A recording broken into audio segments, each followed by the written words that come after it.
Hello? Can you hear me? Don't exit this room, okay? This isn't a mistake. This room isn't a mistake.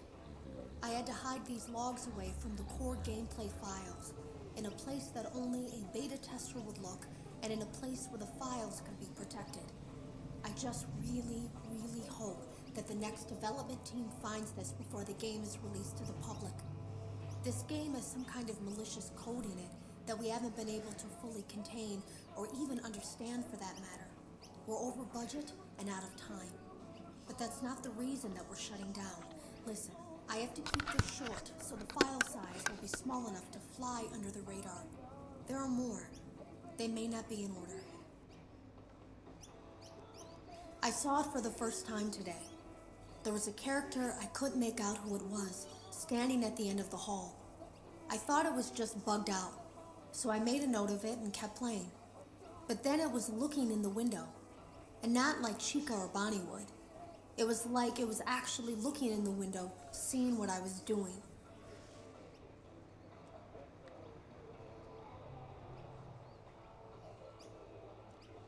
I heard a pretty heated conversation this morning between Dale, our manager, and someone else on the line. It really feels like this project is in trouble, in no small part because of the lawsuit, I'm sure. There has to be a lawsuit, there's no way there isn't. It happened in this building just a few doors down from me. I think it's made worse by the fact that Jeremy tried to tell us something was wrong. But as a dev team, we all just saw it as a challenge to find what the problem was and fix it. Who could have known that?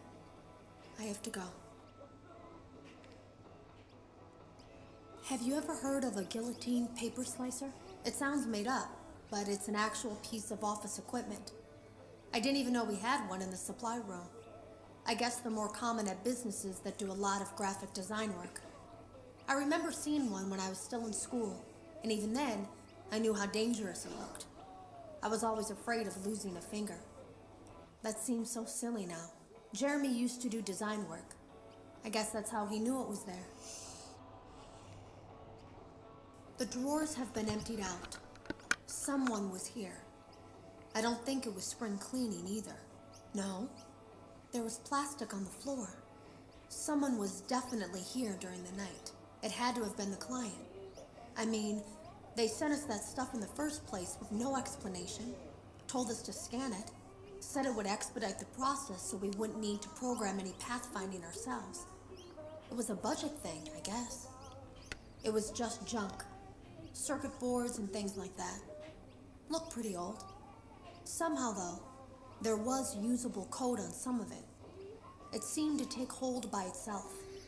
Things started changing. But then, he started appearing. At least that's what Jeremy said. I came in early that morning. No one else was there. At least that's what I thought. The supply room was lit.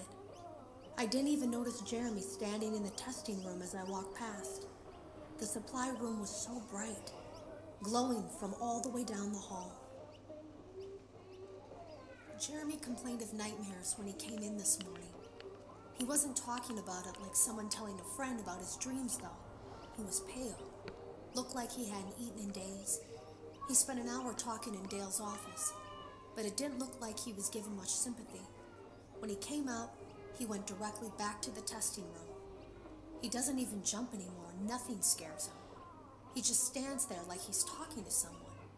Sometimes he rocks from side to side. We were told to leave him alone. I knew I was in line to do the testing next. They'd been prepping me for it. I guess they knew that Jeremy would need to be replaced soon.